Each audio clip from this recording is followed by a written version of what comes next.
So the book of Acts gives us the model for reaching the ends of the earth. So I'm in Burma right now. The island of Bali is absolutely spectacular. We are in Cambodia here.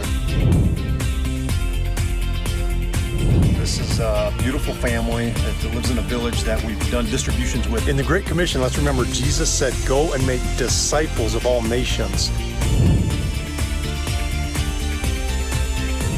And for us at World Mission, it's really important that the Word of God be a part of that. I mean, how can you really become a disciple if you don't have access to the Word of God? We are in Core, the middle of Rendili land, and all these brothers are Rendili pastors. So are you guys happy about these units? Yes. All right. Cambodia is an amazing country. It's surrounded by Laos, Vietnam, and Thailand. And the 16 million people that live here, they say about 85% are Buddhists, and many of them have never heard the gospel for the first time.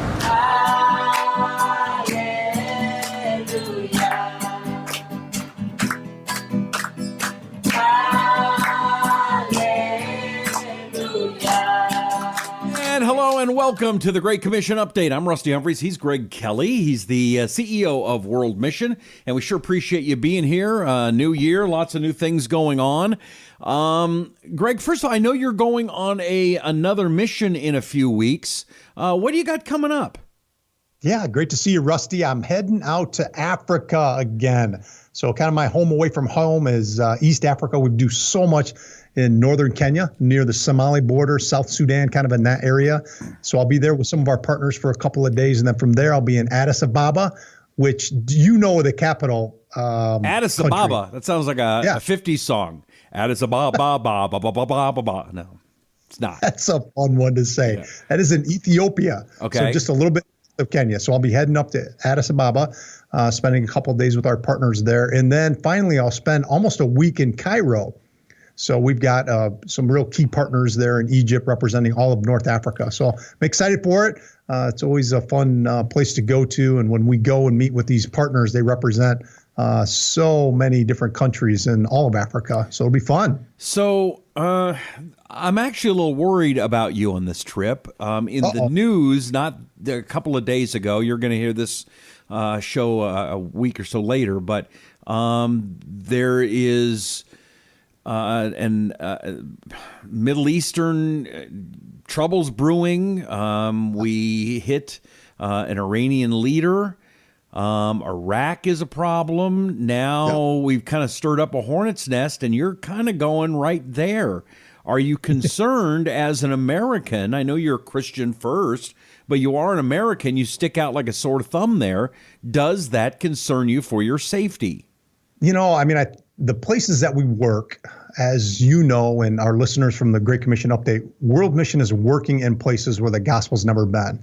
And so, as a result of that, by the very definition, the gospel not being there, there's going to be all kinds of crazy things that go on, and sometimes civil war, sometimes it's tribal, but Islamic activities and radical Islam in particular get a lot of the attention, and with that comes some pretty dramatic things like what we just saw in Iraq with these Iranian leaders. But I'll tell you what, Rusty, at the end of the day, it just reminds us and drives us even more that the work that we're doing is so vital, because these things, and using that as an example, the solution is not an economic solution. It's not even diplomacy. The issue, and those things are important, but at the end of the day, the only thing that was going to cause change or transformation is a heart change.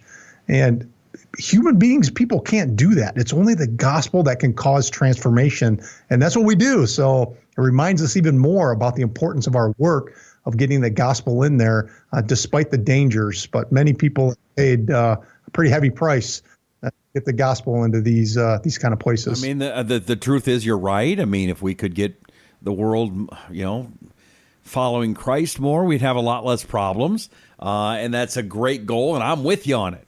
But you're putting yourself in an area where it's not going to be real safe. Cairo's going to be a tough place. I mean, any of those other places that you're worried about, or just you don't worry about it? I don't worry about it. I mean, we've been doing this, I personally, for 22 years. And I think for us, the really safety that we take in is in the strength of our relationship. So the people that are on the ground who are doing what we say the heavy lifting, most of the treasures that are distributed, Rusty, I would say 90% of every treasure that's distributed is done so by someone who doesn't even speak English. So the people on the ground, you have to have confidence in their ability and their instincts and their judgment when you're in their hands, that they're not going to, put you in harm's way. We don't go down on the street corner in downtown Cairo with a megaphone starting to preach about Jesus.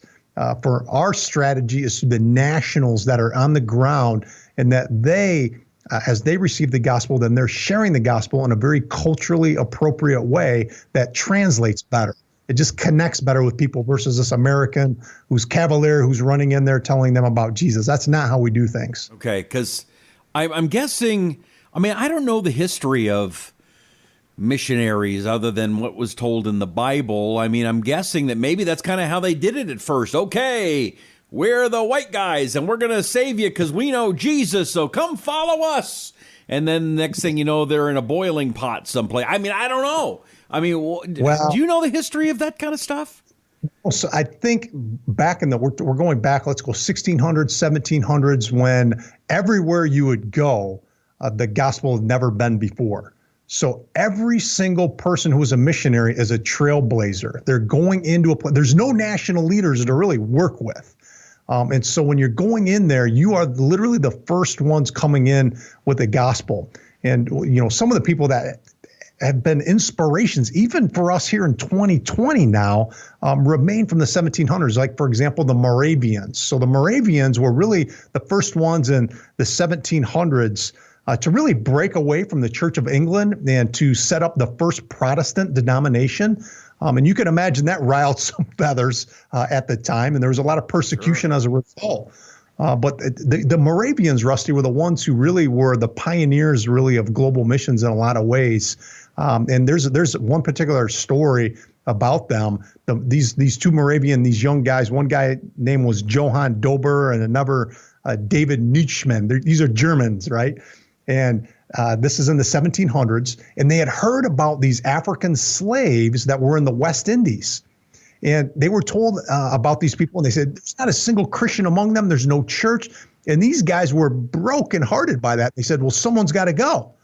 And the people who were knowledgeable about the whole West Indies, slave trading, all that, they said, yeah, the only problem is there's only one way to get there. And that's if you yourself were a slave. What? And they said, so be it. Oh, and come on. These two young men in their 20s sold themselves into slavery so that they could get on the next boat to go to the West Indies. And those are the kind of stories, those inspiring stories of self-sacrifice. I've never heard of anything like that. What ended up happening with those guys? Well, as the story goes, as they were at the shipyard and getting ready to leave, their families were devastated by it. We were thinking this is probably the last we're going to see them. And the last words they heard out of their mouths of these two young men were, "May the lamb that was slain receive the reward of his suffering." Just let that sink in for a second. These guys were so inspired by what Jesus did in the Great Commission, really, right? Wow. Go and make disciples of all nations, that they said, may the lamb that was slain receive the reward of his suffering. And it's those kind of pioneers, Rusty, from, the early days, centuries ago, that really inspired and became the foundation of missions today. So they never heard from those two again?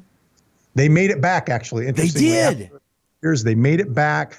They seeded the gospel there. They came back, and they were successful in doing what they really, set out to do.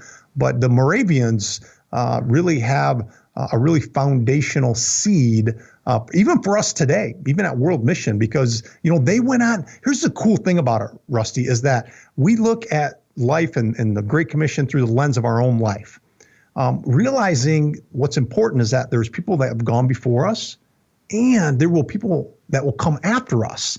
And what seed are we sowing into that to inspire kind of that next generation? That's something that we think about a lot, because even the Moravians, there's a guy who was named William Carey.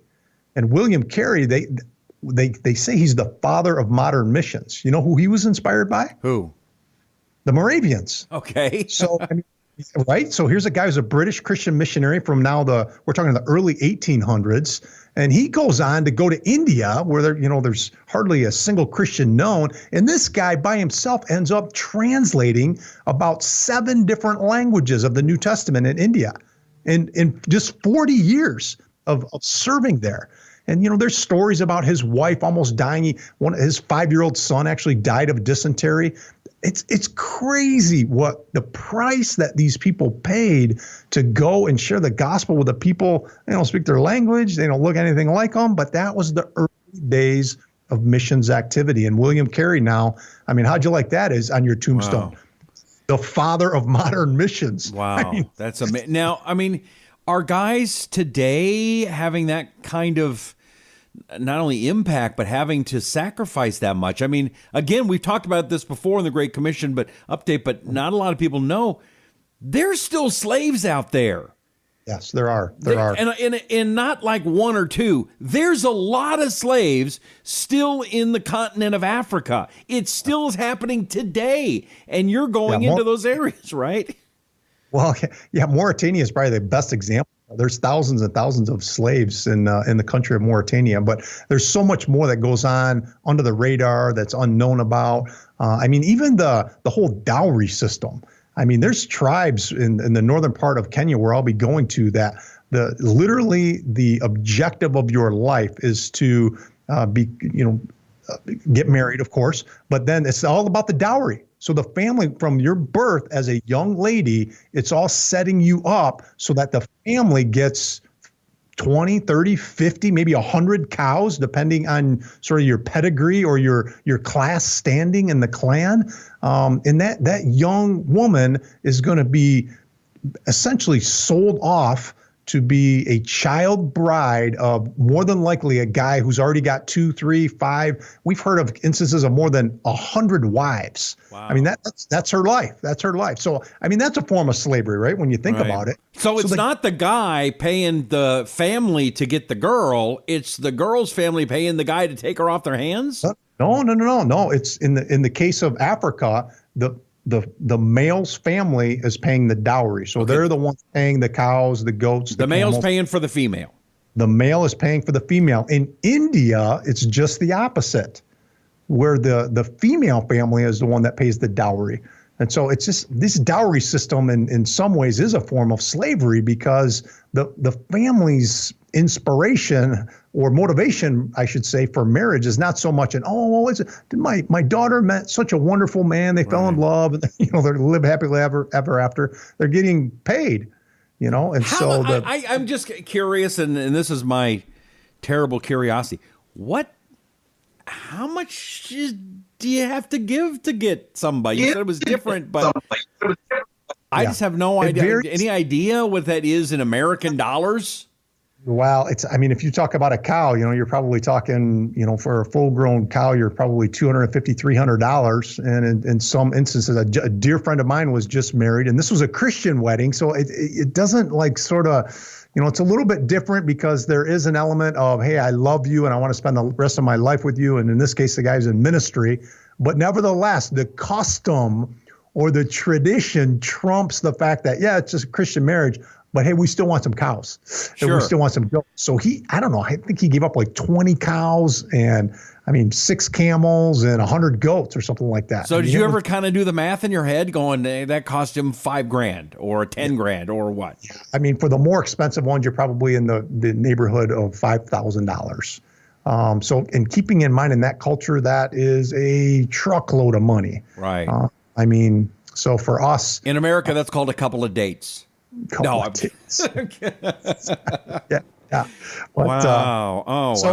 Just completely different than what we're used to. And everybody thinks, that doesn't happen anymore. It does. Today. It's going on today every single day. I was actually joking. My son and daughter were just married about a year and a half ago, about 3 months apart. And I told everyone, for my daughter's wedding, we're doing an African wedding, and I'll get the dowry. And then for my son, we're doing an Indian wedding. Like You're going to clean up. I thought it was funny anyway, but yeah, I cleaned up. Oh, no, we funny. do that, but it's so fascinating because we're just not accustomed to that whole, dowry system here in America, but it is alive and well every single day. I promise you, the dowry system's going on in Africa and Asia. Wow. And so it is, like we said, it's a form of slavery. But, back to these guys, these inspirations. I was going to ask you something on that. And that is, you're very humble. So I know this may be hard for you to answer, but I'm just kind of curious. You talked about these guys that did all these things in the modern missionary. Where do you see yourself? Where do you see world mission in that story? Do you see yourself in that story? Well, I think all of us have to find ourselves in that story because we're all called to be a part of that story. It's some have an opportunity. There's only going to be one William Carey, but all of us have to embrace that. Jesus called us all to go and make disciples, and some have bigger platforms than others. I'm certainly privileged here at World Mission to what I feel has a great platform. I will tell you this, Rusty, one of my favorite stories. I'm almost equally passionate about us seeing the gospel go to the places like Libya and Algeria of the world as I am watching that light bulb go off in someone's life who maybe doesn't currently have an expression of it. And one of those instances this was a number of years ago, but I was doing a vacation Bible school. So this church that we partner with asked me to come in and just share with the kids. And I did. And, I just kind of shared at their level about, people who can't read and, talking about the treasure and imagine not reading, but this you can listen to. And I was going through all of that. And when I was done, this father came up to me with his son, who was probably 5 years old, 6 years old, maybe. And the father said, my son wants something, he has something to share with you. And this little guy looked at me and he's like, Mr. Greg, God's calling me to become a missionary. And oh my gosh, my heart just broke. I just, the Holy Spirit just used that moment to really encourage that young boy to, give his life to this cause of sharing the gospel with those who haven't heard. So I haven't kept track with him or anything, but it's inspiring, buddy. And I don't take it for granted. It's a real privilege to plant this seed. What God does with it is up to him. But as I know, until the day he calls me elsewhere, I'm going to keep plowing into this and encourage people to find their place. Well, you have blessed me. You're going to allow me to go on a trip with you. And I kind of want to do, kind of a buildup every week of what is going to happen. Where are we going? We can't even tell people. It's so dangerous. I haven't even told you everything, Rusty. Okay, I'm ready. The good news is my whole body's a weapon, so I got that going for me if we have any problems. We are in good shape. No. We are going to go to Bangladesh first. And, we've shared on the Great Commission update about one of the great, or I should say more tragic refugee crises in the world, which is the Rohingya people from Burma. Mm-hmm. It is probably the closest form of modern day ethnic cleansing in the last 5 years that there's been on planet Earth, as these precious people, some million people, have been pushed out of Burma and have landed, keeping in mind that Burma didn't want them, Bangladesh doesn't want them. They are literally in a refugee camp. 1 million people became the largest refugee camp essentially in the time of 18 months, filled with Rohingyas. We are going to go to that area of Bangladesh. We'll meet with the partners, World Mission partners that are distributing the Bengali and Rohingya treasures. We'll meet some of the new Christians that have come to know the Lord, and we'll do some relief projects. These people are suffering on many different levels, and so some humanitarian outreaches we'll do. So that'll be a lot of fun. And then from there, you and I are heading up north, and we're going to Nepal.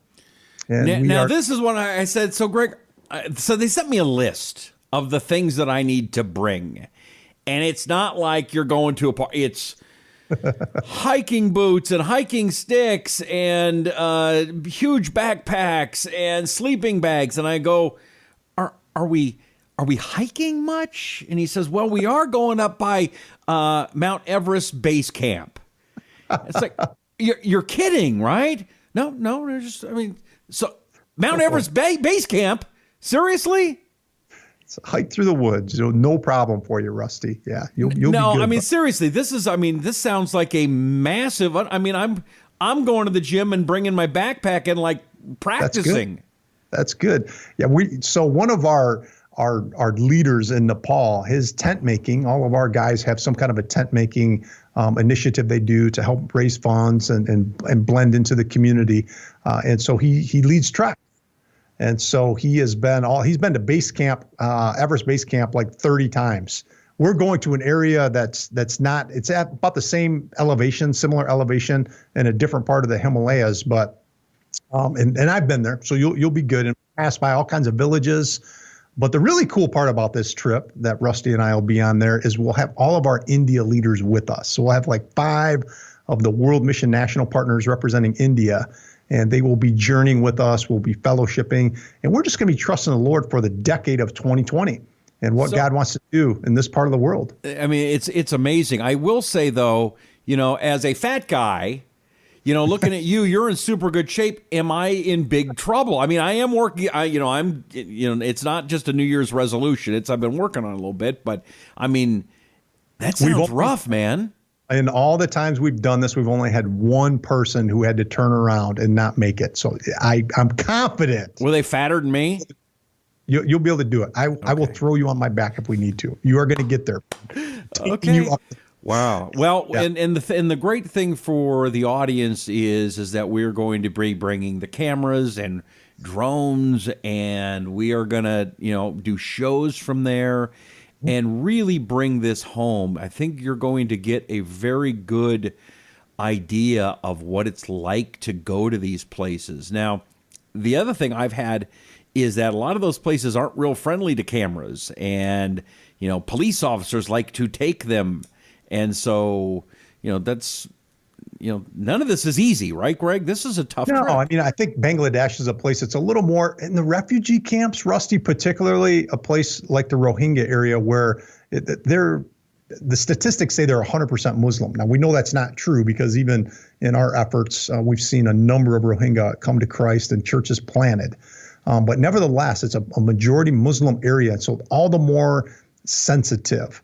And the leaders of the camps are Muslim themselves. So we're very conscientious of that, very discreet. We won't be having a drone flying over the top of that area. But in Nepal. Although that sounds cool. That would be a good shot.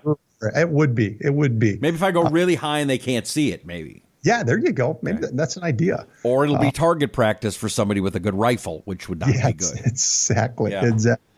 But we'll be able to. I think it's again comes back to the wisdom of the individuals that you're with, and we'll be with some of the wisest people that I've had the privilege of meeting. So we'll be in good hands. They'll make good choices for us. But yeah, we're going to places where the gospel's not been, so it'll be fun for us to share with our listeners and viewers of the Great Commission Update, so they can see it and experience it for themselves. Yeah. So if you would please help us out. And help us so that we can bring enough treasures to these people. I get a lot of emails now, Greg, and I've gotten a couple, and I got to forward them to you. I just got them the other day. Mr. Greg, you sent a lot of treasures here. We're out of them. Please send more. I'm guessing you get that a lot. And those emails are interesting because on one hand you're celebrating, and on the other hand it breaks your heart because everybody always wants more. Yeah. So we want to. How many? What is the goal on the trip that we're going on? How many treasures are we trying to get there? We'll be taking in the neighborhood of 400 to 500. Okay, yeah. And they cost $40 a piece. $40 each to get there. Yeah. So if you would please help and make a difference, and you know what? I'll tell you what. We'll even thank you on the programs. Yes. If you donate. Hey, I'll even say this treasure was donated by Jimmy Smith of Fort Wayne, Indiana. So please go to the website, worldmission.cc, and say, hey, I want to donate. I want to, please say my name. And heck, I'd love to spend a whole show just saying, Jimmy Smith, Cindy, whatever, and just say everybody's name. I'd love to do that. Hundreds and hundreds and hundreds of people. And it doesn't cost that much, and it makes a world of difference, Greg, doesn't it? Well, I mean, we can just paint the picture, Rusty. So when we go there, there's an element of accountability and just stewardship, seeing what God's doing with the treasures that precious people who are watching the Great Commission Update and others help make happen.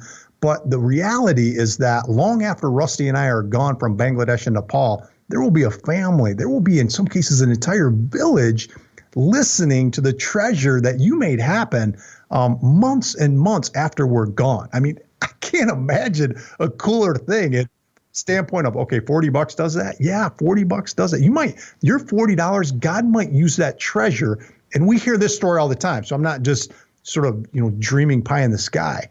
Your $40 may be responsible for a new church being planted. I mean, how crazy is that? But those are the kind of things, Rusty, that could happen. Yeah. So please, if you would, go to worldmission.cc.